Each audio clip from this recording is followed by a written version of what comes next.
Shalom. First and foremost, I want to give all praises, honor, and glory to Yahweh, Bahasham Yahweh Shai, Bahasham, Recha Kodash. Double honors to the elders and the apostles of Great Millstone, and peace and blessings to the elect.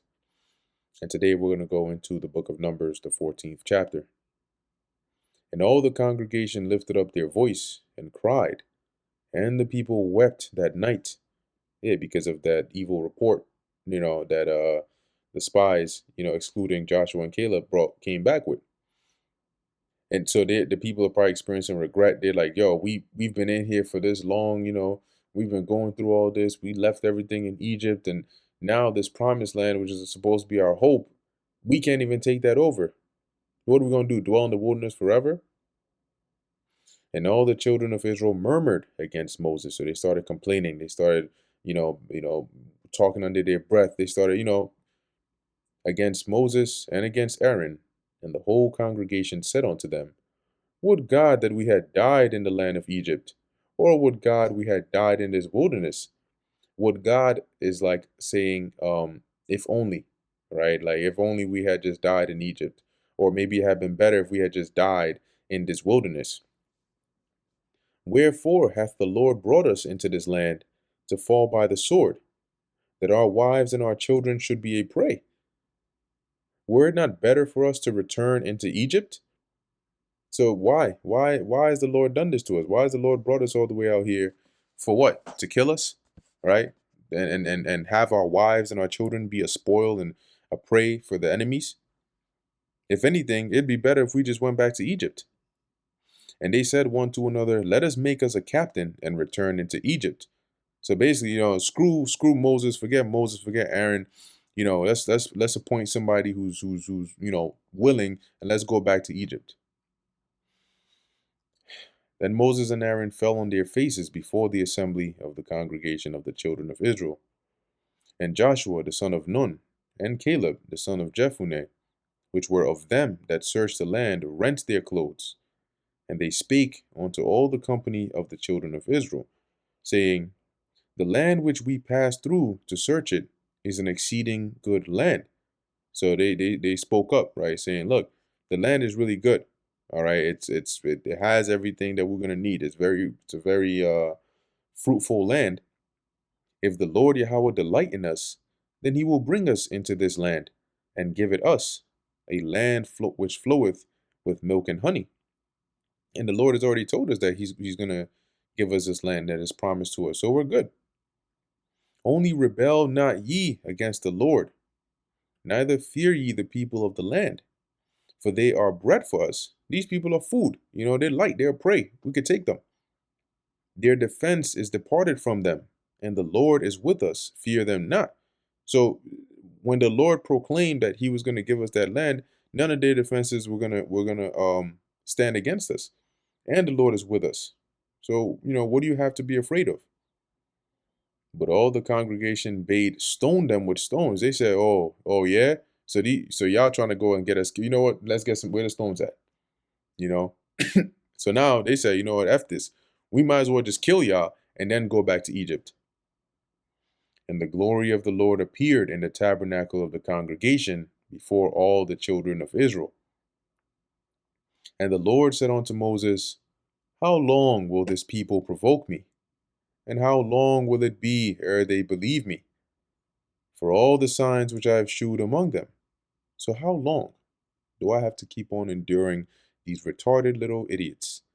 How long are they going to continue to piss me off? How long are they not going to believe the things that I've told them? I parted the Red Sea by a hand. I fed them manna from heaven. I performed these miracles. I'm literally guiding them with a chariot. I've done all these things for them. I showed my presence. And yet, they still just don't get it. I will smite them with the pestilence and disinherit them. The Lord said, look, I'm just going to disown them. I'm done. And will make of thee a greater nation and mightier than they. And Moses said unto the Lord, then the Egyptians shall hear it. For thou broughtest up this people in thy might from among them. So the Lord is like, look, you're obedient to me. right? So I'm going to start with you. I'm going to create a new nation. I'm going to create them with you. Moses says, but Lord, if you do that, your reputation, think about it. You delivered these people from the Egyptians. The Egyptians are going to hear about it, and they will tell it to the inhabitants of this land. For they have heard that thou, Lord, art among this people, that thou, Lord, art seen face to face, and that thy cloud, meaning he reveals his presence, and that thy cloud standeth over them, and that thou goest before them by daytime in a pillar of cloud, and in a pillar of fire by night. So word has already traveled that you're amongst these people, where your presence is here, you're guiding them, you're leading them. Now, if thou shalt kill all these people as one man, meaning if you were to kill them all in one shot, then the nations which have heard the fame of thee will speak, saying, because the Lord was not able to bring his people into the land which he sware unto them, therefore he hath slain them in the wilderness. So they'll basically soil your name and your glory that you have just, set up Egypt and destroyed Pharaoh to gain. They're going to say, well, you just weren't able to deliver them, so you just killed them. And now I beseech thee, let the power of my Lord be great, according as thou hast spoken, saying, the Lord is long suffering. So basically, show now your great power in the things you said that you are, right? Namely, how you're long suffering and of great mercy, forgiving iniquity and transgression, and by no means clearing the guilty, visiting the iniquity of the fathers upon the children onto the third and fourth generation. Right? These are your reps. Your reputation shall show your power in them. Pardon, I beseech thee, the iniquity of this people, according unto thy greatness, or according unto the greatness of thy mercy, and as thou hast forgiven this people from Egypt even until now. So have mercy on them. Just pardon them again. You've done it. Since they came out of Egypt unto now. One more time. And the Lord said, I have pardoned according to thy word. But as truly as I live, all the earth shall be filled with the glory of the Lord. Because all those men which have seen my glory and my miracles which I did in Egypt and in the wilderness, and have tempted me now these 10 times. The 10 times is not like a literal 10, but it's a way of emphasizing like they've tempted me again and again and again, or repeatedly, and have not hearkened unto my voice. Surely they shall not see the land which I swear unto their fathers, neither shall any of them that provoked me see it. But my servant Caleb, because he had another spirit with him. So when of all of them, him and Joshua, right, they had a different spirit, right? They didn't have that spirit or attitude of fear, but rather faith in the Lord and honesty, and hath followed me fully. Him will I bring into the land whereinto he went, and his seed shall possess it. Now, keep in mind that the Lord originally, well, as we're reading in the story, had set it up to where after delivering them from Egypt, they were traveling through the wilderness, okay, into the land of Canaan. Right then, there was no delay or anything. They were just gonna go straight to Canaan. But at this point, the Lord decided, as he says, they're not going to see that promised land because they've provoked me. This is where the Lord decided, Numbers 14, that you know what? Now, guess what? Instead of going straight to the land of Canaan, I'm going to kill you ninjas in the wilderness. And that's where you have your beginning of your 40 days, 40 years in the wilderness, okay? Where they spent, that period of 40 years just basically going round and round and round and round and round in the wilderness until eventually that old generation, majority of them died off. It says here, now the Amalekites and the Canaanites dwell in the valley, so in the low land. Tomorrow turn you and get you into the wilderness by the way of the Red Sea. So basically turn back around. Right, let me see if this one is all right. Yeah, this one's not bad.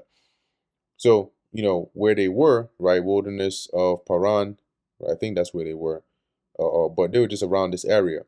And they were going to go right into the land, but the Lord said, nope, now turn around back towards the Red Sea. Make an about face.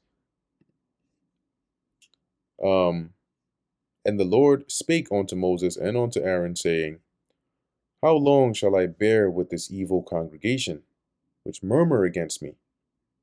I have heard the murmurings of the children of Israel, which they murmur against me.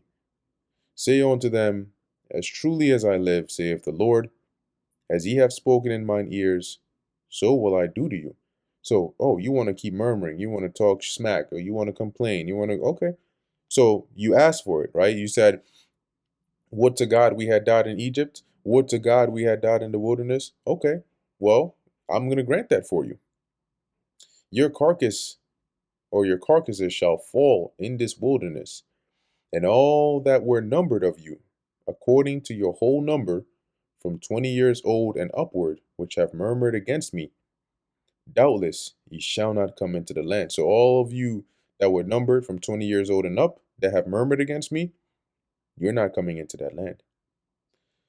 Concerning which I swear to make you dwell therein, save Caleb the son of Jephunneh and Joshua the son of Nun. These two, they're gonna go. They're gonna be, among those that make it. The rest of you that murmured, you're cooked.